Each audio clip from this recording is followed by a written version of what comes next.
ଅସହଯୋଗ ଆନ୍ଦୋଳନର ଓଡ଼ିଶାର ପ୍ରଭାବ।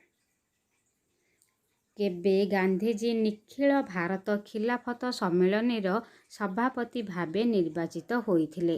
1919 ନଭେମ୍ବରରେ ଗାନ୍ଧୀଜୀ ନିଖିଳ ଭାରତ ଖିଲାଫତ ସମ୍ମିଳନୀରେ ନିର୍ବାଚିତ ହୋଇଥିଲେ।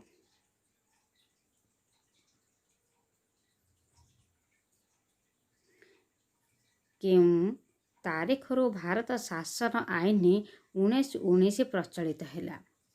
1919 ଡିସେମ୍ବର 23 ତାରିଖରୁ ଭାରତ ଶାସନ ଆଇନ ପ୍ରଚଳିତ ହେଲା।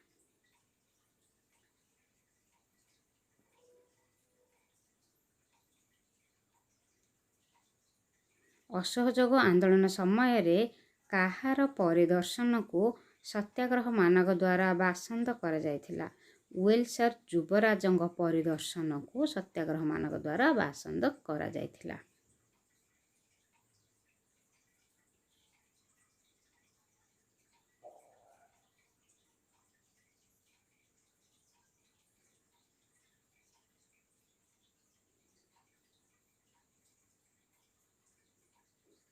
ଯଦି ଆପଣଙ୍କୁ ଆମର ଚ୍ୟାନେଲ ଭଲ ଲାଗୁଥାଏ please like share and subscribe ନିଶ୍ଚିତ କରନ୍ତୁ ନୂଆ ନୂଆ ଏହିଭଳି ଭିଡ଼ିଓ ପାଇବା ପାଇଁ।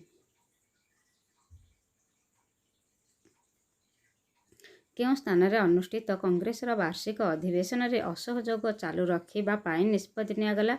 1921 ଖ୍ରୀଷ୍ଟାବ୍ଦ ଡିସେମ୍ବର ମାସରେ ଅହମ୍ମଦାବାଦ ଠାରେ।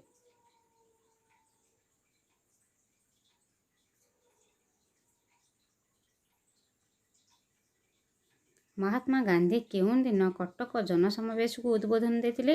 1921 ମାର୍ଚ୍ଚ 23ରେ ମହାତ୍ମା ଗାନ୍ଧୀ କଟକ ଜନସମାବେଶକୁ ଉଦ୍ବୋଧନ ଦେଇଥିଲେ।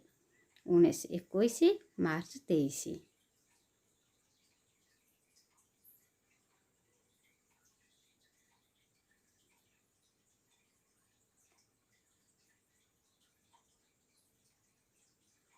Next question.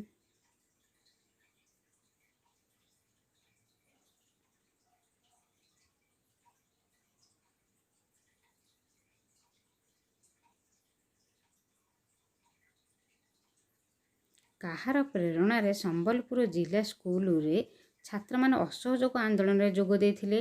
ଲକ୍ଷ୍ମୀ ନାରାୟଣ ମିଶ୍ରଙ୍କ ପ୍ରେରଣାରେ ସମ୍ବଲପୁର ଜିଲ୍ଲା ସ୍କୁଲର ଛାତ୍ରମାନେ ଅସହଯୋଗ ଆନ୍ଦୋଳନରେ ଯୋଗ ଦେଇଥିଲେ। ଲକ୍ଷ୍ମୀ ନାରାୟଣ ମିଶ୍ର।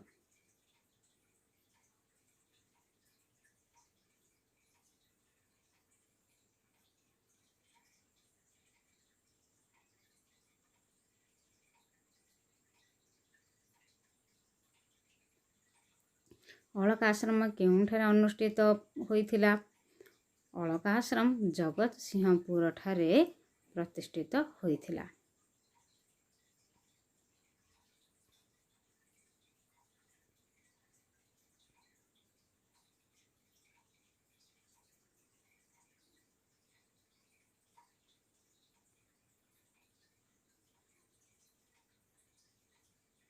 କେଉଁ ଲେଖା ପାଇଁ ଗୋପବନ୍ଧୁକୁ ଜେଲ୍ ଦଣ୍ଡ ଭୋଗିବାକୁ ପଡ଼ିଲା? ସମାଜ ସମ୍ବାଦପତ୍ରରେ ସତ୍ୟ ହେଲେ ସାଂଘାତିକ ସ୍ତମ୍ଭରେ ସରକାରୀ ବିରୋଧୀ ଲେଖା ପାଇଁ ଗୋପବନ୍ଧୁକୁ ଜେଲ୍ ଦଣ୍ଡ ଭୋଗିବାକୁ ପଡ଼ିଥିଲା। ଇଂରେଜ ସରକାରଙ୍କ ବିରୁଦ୍ଧରେ ସେଠି ଲେଖା ଥିଲା।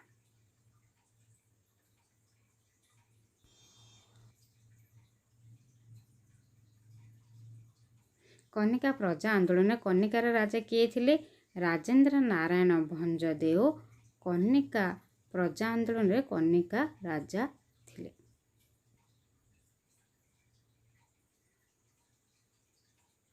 କେଉଁ ସମ୍ବାଦପତ୍ର ମାଧ୍ୟମରେ କନିକା ଅତ୍ୟାଚାର ଲୋକଲୋଚନକୁ ଆସିଥିଲା?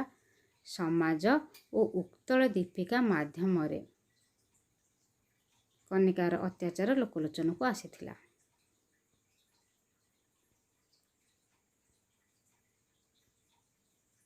ହଣ୍ଟର କମିଟି କେବେ ଗଠିତ ହୋଇଥିଲା?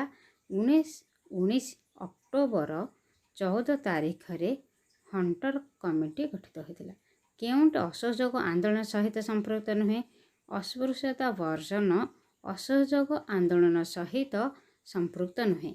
କେଉଁଠାରେ କଂଗ୍ରେସ କାର୍ଯ୍ୟକାରିଣୀ କମିଟି ଅସହଯୋଗ ଆନ୍ଦୋଳନ ସ୍ଥଗିତ ଘୋଷଣା ଅନୁମୋଦନ କରିଥିଲା? ବରଦୋଳି ଠାରେ।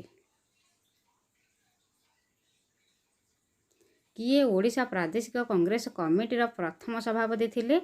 ଗୋପବନ୍ଧୁ ଦାସ ଓଡ଼ିଶା ପ୍ରାଦେଶିକ କଂଗ୍ରେସ କମିଟିର ପ୍ରଥମ ସଭାପତି ଥିଲେ। କେଉଁ ଅନୁଷ୍ଠାନ ସ୍ୱରାଜ୍ୟ ସମାଚାର ପତ୍ରିକା ପ୍ରକାଶ କରୁଥିଲା? ସ୍ୱରାଜ ମନ୍ଦିର ସ୍ୱରାଜ୍ୟ ସମାଚାର ପତ୍ରିକା। କନିକାର ପ୍ରଜା ବିଦ୍ରୋହକୁ ଦମନ କରିବା ପାଇଁ କନିକାର ରାଜା ଭଞ୍ଜଦେବ କାହାର ସାହାଯ୍ୟ ଲୋଡ଼ିଥିଲେ? ଇଂରେଜ ସରକାରଙ୍କର ସାହାଯ୍ୟ। ଇଂରେଜ ସରକାର ଆଇନ ଅମାନ୍ୟ କରିଥିବା ଅଭିଯୋଗରେ ଗୋପବନ୍ଧୁ ଦାସ ଓ ଭଗୀରଥ ମହାପାତ୍ରଙ୍କୁ ଗିରଫ କରି କେଉଁ ଜେଲକୁ ପଠାଇ ଦେଇଥିଲେ? ହଜାରିବାଗ ଜେଲକୁ। ହରେକୃଷ୍ଣ ମହତାବଙ୍କ ଦ୍ୱାରା ପ୍ରତିଷ୍ଠିତ ସ୍ୱରାଜ ମନ୍ଦିର କେଉଁ କାର୍ଯ୍ୟକ୍ରମଗୁଡ଼ିକୁ କାର୍ଯ୍ୟକାରୀ କରିବାକୁ ଉଦ୍ୟମ କରିଥିଲେ? ଅସହଯୋଗ। ସତ୍ୟବାଦୀ ବନ ବିଦ୍ୟାଳୟ କେବେ ପ୍ରତିଷ୍ଠିତ ହୋଇଥିଲା? 1919ରେ।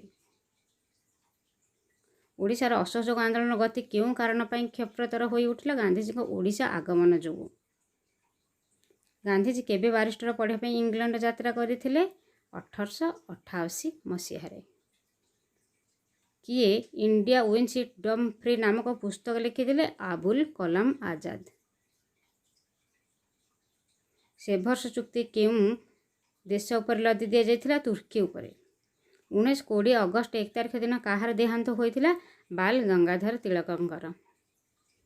ସୁଭାଷ ବୋଷ ଅସହଯୋଗ ଆନ୍ଦୋଳନ ସ୍ଥଗିତକୁ ଏକ ଜାତୀୟ ବିପର୍ଯ୍ୟୟ ବୋଲି ବର୍ଣ୍ଣନା କରିଥିଲେ। କଟକରେ ଛାତ୍ରମାନଙ୍କ ଦ୍ୱାରା କେଉଁ ସେବକ ସଂଘ ଗଠିତ ହୋଇଥିଲା? ସ୍ୱରାଜ ସେବକ ସଂଘ। ରାଜକୃଷ୍ଣ ବୋଷ କଟକ ମେଡ଼ିକାଲ ସ୍କୁଲ ତ୍ୟାଗ କରି ଅସହଯୋଗ ଆନ୍ଦୋଳନ ଡାକରାରେ ଯୋଗ ଦେଇଥିଲେ।